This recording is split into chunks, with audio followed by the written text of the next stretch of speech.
Drew Brees is the most accurate quarterback of all time, and statistically, the greatest quarterback of all time. I mean, numbers-wise, he has more passing yards than anybody ever, and he very much might end up with the most touchdowns ever. It'll be either him or Brady. And also, interestingly enough, he's seemingly kind of changed the type of quarterback he is over the past couple of seasons. I mean, in 2016, he had 5,208 passing yards, and he had 37 touchdowns, but also 15 interceptions. And while his passing yards were way down these past two seasons, I mean, last year he didn't even get 4,000 passing yards, so have his interceptions. I mean, he only threw 8 in 2017 and 5 in 2018, which is less than he had in all of 2016. In fact, interceptions had pretty much always just been a part of Drew Brees' game. That was always just something that you take the bad with the good. He's always going to throw a little bit of interceptions. He had double-digit interceptions every year since 2005. He's definitely kind of turned into a more interesting player last season, but also a couple things that are way up is his passer rating and his completion percentage. I mean, his completion percentage was an absurd 74.4%. I mean, that's just ridiculous. It seems like half of his incompletions are just when he throws the ball away. I mean, it's just absurd. And a passer rating of 115.7, I mean, that's just ridiculous. When you talk about throwing guys open, that is absolutely something Brees can do. Like, if you look at this play, for example, it is going to be one-on-one coverage on the top half of the screen, but look at what's going to happen once this ball is snapped and the play develops. And so, as you see right now, this is actually pretty good coverage by the Ram who's going up against his receiver right now. Usually, you'd want to just throw it deeper than the receiver, have him catch up to the ball, but of course, you can't really do that because the Ram is deeper than the receiver that Brees would want to throw to. Now, of course, Brees can try to throw it to the back shoulder, but that's a tough play because you have to make basically a perfect throw for this to work. Not to mention his receiver isn't expecting a throw in that direction, so there's just going to be some challenges that go into a throw like that. But again, Brees trusts himself. He's going to time this perfectly and also make a perfect throw, which results in a big gain. Honestly, a lot of the Drew Brees quote-unquote highlights aren't necessarily the most jaw-dropping plays. I mean, my Patrick Mahomes video, which is coming out in a couple of days, those you will see way more jaw-dropping plays than you will see Drew Brees make. But again, in football, it's not necessarily about the splash plays. Oftentimes, it is just about doing your job and making sure that you make a good throw more consistently, and Brees makes a good throw so consistently. It's very rare to see him miss a throw, and it really does help you in so many different ways, and this one will be an example of that, where it's going to be a cover one hole, and to have a receiver running right there, just right over the middle of the screen. And okay, so just looking at it on paper, you can probably figure out when the best time to hit this route would be. It would be after he gets past that zone and coverage in the middle of the screen, because then it becomes one-on-one coverage, and since he's breaking away, this could be a decent throw for Brees to try to throw to.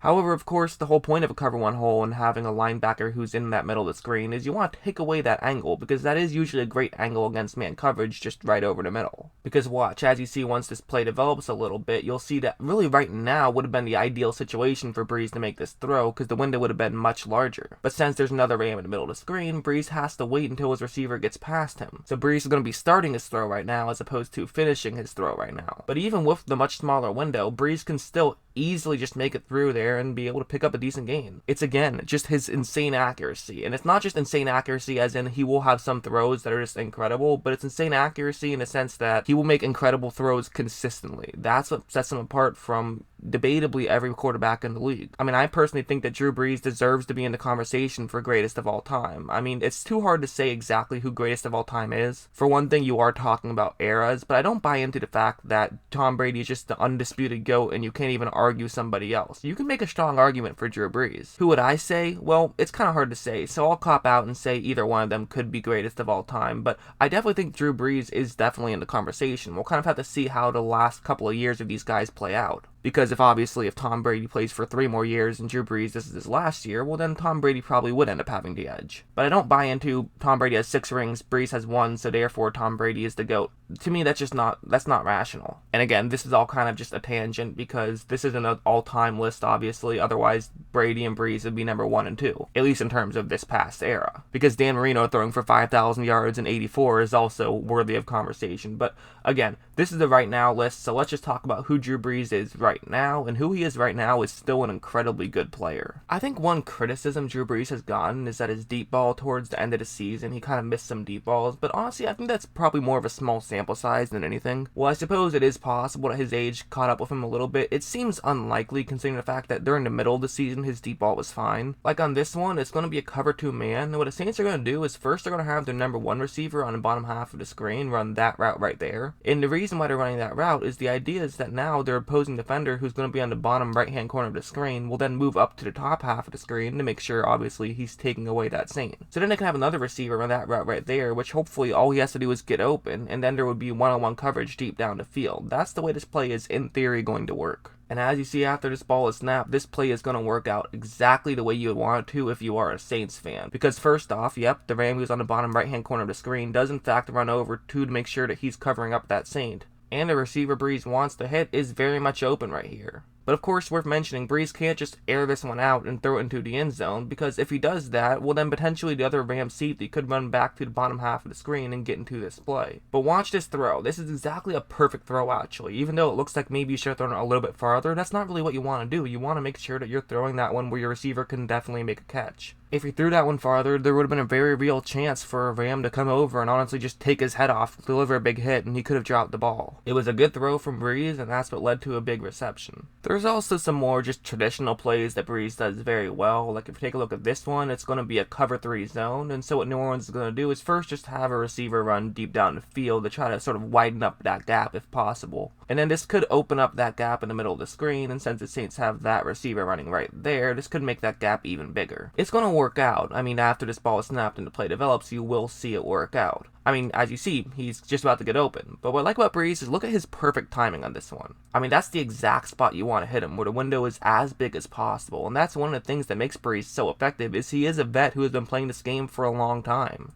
He makes those correct reads consistently. He really does. And of course, when he has incredible timing, but he also just has incredible accuracy, he can use those together and really create some great situations for the Saints. Like on this play, it's going to be a cover 2 zone and to have a receiver running right over there. So, again, nothing too fancy. This is something you see relatively consistently because there's going to be a gap in coverage after the linebackers but before the safeties, so that is where Brees could look to throw to. But again, one thing you'll see once this ball is snapped and play develops is, okay, it's kind of working, but it's not perfectly working. I mean, yes, there is that receiver right there who does appear to be open, but keep in mind there are 3 defenders in this area, so this is not an easy throw for Brees to make. So for one thing, he's going to have to time this one perfectly so that's right after the receiver gets past the linebackers, but right before he gets over to the safeties who are deep. Because if you wait too long, the safety who's deep on the top left-hand corner of the screen could break in and break up this play potentially. But if he throws it too quickly, well, I mean, that's how pick sixes happen, if a linebacker is able to leap up and make the play. But he times it perfectly and also makes a perfectly accurate throw, and that's what results in yet another big gain. I mean, this is the kind of thing that Drew Brees brings to the table, and he does it so consistently. I mean, I'm picking out certain plays, but it is worth mentioning. I mean, I could honestly be picking these plays out just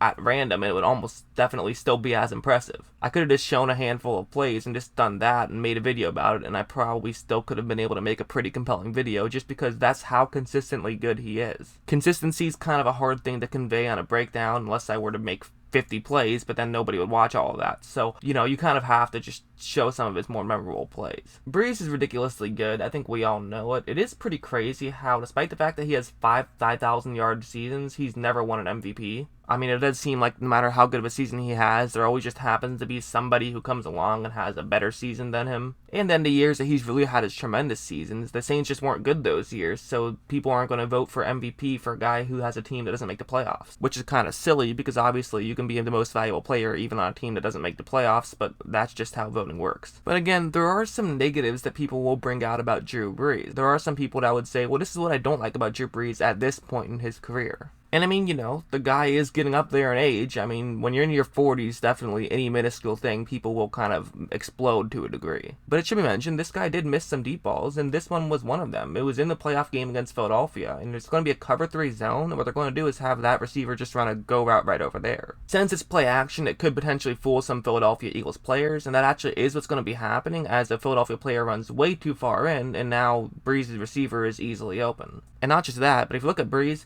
totally clean pocket. So, no excuse here. He just has to make this throw and it could be an easy touchdown. However, he's just going to underthrow it a little bit and ends up getting knocked away. And really, I mean, that was an easy touchdown that Brees just missed. I mean, that gets talked about and, it should get talked about. I mean, when you are in your 40s and you're missing a throw like that, people are going to say, well, can this guy throw the ball downfield? But to me, I would say, sure, why not? I mean, that wasn't the problem of him just not having the arm strength to make that throw. He just missed time to throw. It happens even to the great ones like Drew Brees. And that wasn't the only big throw he missed. There was also one just in a big situation. I mean, everyone talks about the missed call, and, for a good reason. The Saints would have been in great position to win that game had that call gone their way. Although one little quibble I have with it, and this is totally pointless to bring up, but it always bothers me, is that the Saints wouldn't have definitely won the game had that happened. They probably would have, but a lot of people don't realize that on a penalty the clock does stop, so they would have gotten the first down, but they wouldn't have been able to completely run out the clock. The Rams would have had about 20 seconds to try to get the ball downfield and see if they can get a field goal for the tie or a touchdown for the win.